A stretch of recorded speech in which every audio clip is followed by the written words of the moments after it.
আজকের ক্লাসে আমরা আলোচনা করব জীবের বংশগতি সম্পর্কে। তো জীবের বংশগতি সম্পর্কে আলোচনা করার আগে আমাদেরকে জানতে হবে যে জীবের বংশগতি জিনিসটা আসলে কি। আমরা প্রত্যেকটা মানুষ যখন জন্মগ্রহণ করি তখন প্রত্যেকটা মানুষই কিন্তু তাদের নিজস্ব কিছু চারিত্রিক বৈশিষ্ট্য নিয়ে জন্মগ্রহণ করি এবং তুমি দেখবে তোমার দাদার মধ্যে যে সকল চারিত্রিক বৈশিষ্ট্যগুলো ছিল সেটা তোমার বাবার মধ্যেও আছে এবং তোমার মধ্যেও আছে। তার মানে একটি পিতা মাতার মধ্যে যে সকল চারিত্রিক বৈশিষ্ট্যগুলো থাকে বংশ পরম্পরায় অনুযায়ী তার সন্তানের মধ্যে সেই সকল চারিত্রিক বৈশিষ্ট্যগুলো প্রকাশ পায় যে প্রক্রিয়ার মাধ্যমে সেটাকে আসলে আমরা বলবো বংশগতি। এখন কথা হচ্ছে এই যে পিতামাতার মধ্যে যে চারিত্রিক বৈশিষ্ট্যগুলো রয়েছে এই চারিত্রিক বৈশিষ্ট্যগুলো তার সন্তানের মধ্যে প্রকাশ পাবে এই যে পরিবহন করছে এই পরিবহনটা করার জন্য আসলে কোনো বস্তু বা কোনো উপাদান কিন্তু সাহায্য করে থাকে। এখন সেই বস্তু বা উপাদানগুলো কি কি যেগুলোকে আমরা বলবো বংশগতীয় বস্তু।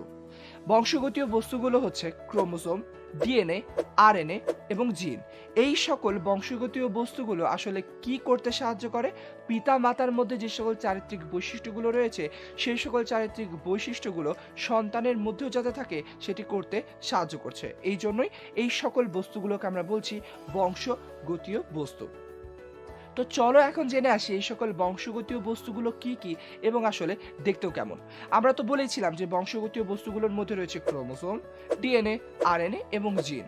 তো এই বংশগতীয় বস্তুর মধ্যে প্রথমে যে জিনিসটা ছিল ক্রোমোসোম, সেটি আসলে কি? যে আমাদের নিউক্লিয়াসের মধ্যে কি রয়েছে? নিউক্লিওলাস রয়েছে এবং নিউক্লিওলাসের সাথে যুক্ত যে ক্রোমাটিন তন্তুগুলো রয়েছে সেগুলো আসলে কি? ক্রোমোসোম। এবং এই ক্রোমোসোমটা আসলে কি করতে সাহায্য করে? পিতামাতার মধ্যে যে সকল বৈশিষ্ট্যগুলো রয়েছে এই সকল বৈশিষ্ট্যগুলো সন্তানের মধ্যে প্রকাশ ঘটাতে সাহায্য করছে। এই ক্রোমোসোমগুলো আসলে কতটি থাকে? প্রত্যেকটি কোষে ক্রোমোসোমের সংখ্যা ২ থেকে ১৬০০ হতে পারে। এখন কথা হচ্ছে এই ক্রোমোসোমের দৈর্ঘ্য কত বা প্রস্থ কত? এখন ক্রোমোসোমের দৈর্ঘ্য হতে পারে 3.5 মাইক্রন থেকে 30 অর্থাৎ 30 মাইক্রন এবং এরা প্রস্থ হতে পারে 0.2 থেকে 2.0 মাইক্রন। তাহলে বুঝতেই পারছো এই সাইডে দেয়া আছে যে ক্রোমোসোমের দৈর্ঘ্য এবং প্রস্থ কতটুকু। এবং এই ক্রোমোসোমকে আসলে আমরা বংশগতি বস্তুর মধ্যে প্রথম বা যেটাকে আমরা প্রধানত বস্তু বলতে পারি। তার মানে বংশগতীয় ভিত্তিও আমরা এটাকে বলতে পারছি। তাহলে মনে করি যে তোমরা সবাই ক্রোমোসোম সম্পর্কে বুঝতে পেরেছো। এবার চলে আসি ডিএনএ সম্পর্কে। ডিএনএ জিনিসটা কি? ডিএনএ কে আমরা ফুল মিনিং এ কি বলছি?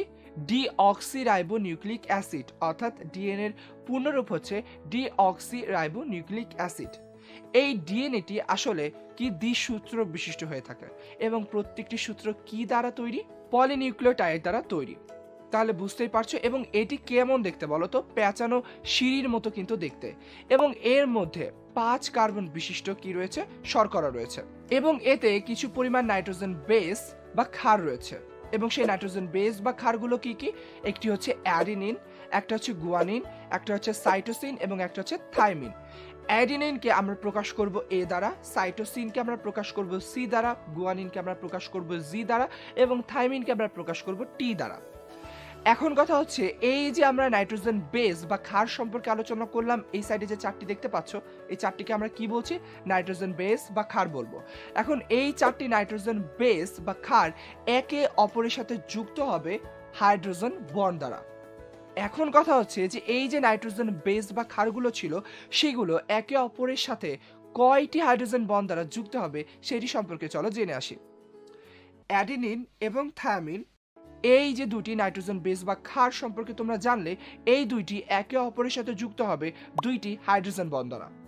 এবং সাইটোসিন ও গুয়ানিন, এই যে দুইটি নাইট্রোজেন বেস বা ক্ষার, এটি একে অপরের সাথে যুক্ত হবে তিনটি হাইড্রোজেন বন্ড দ্বারা। তাহলে কি বলতে পারছি? যে এ এবং টি দুজন যুক্ত হচ্ছে দুইটি হাইড্রোজেন বন্ড দ্বারা এবং সি এবং জি এটি একে অপরের সাথে যুক্ত হচ্ছে কি? তিনটি হাইড্রোজেন বন্ড দ্বারা। ডিএনএটা কি? ডিএনএর ক্ষেত্রে আর কিছু ইনফরমেশন গুলো হচ্ছে এইটা যখন একটি ঘূর্ণন সম্পন্ন করবে তখন এটা দৈর্ঘ্য হবে হচ্ছে 34 অ্যাংস্ট্রম এবং এটার মধ্যে একটি ঘূর্ণনে 10টা নিউক্লিওটাইড থাকবে এবং একটা নিউক্লিওটাইড অন্য নিউক্লিওটাইডের মধ্যে দূরত্ব থাকবে 3.4 অ্যাংস্ট্রম। তাহলে আশা করি ডিএনএ সম্পর্কে তোমরা বুঝতে পেরেছো। এবার চলে আসি আরএনএ সম্পর্কে। আরএনএ কে আমরা আসলে কি বলবো? আরএনএ কে আমরা পূর্ণরূপে বলবো রাইবোনিউক্লিক অ্যাসিড এবং এই আরএনএ এক সূত্রক বিশিষ্ট হয়ে থাকবে। এবং যে সকল ভাইরাসের মধ্যে আরএনএ থাকবে তাদেরকে আমরা বলবো আরএনএ ভাইরাস। যেমন কি?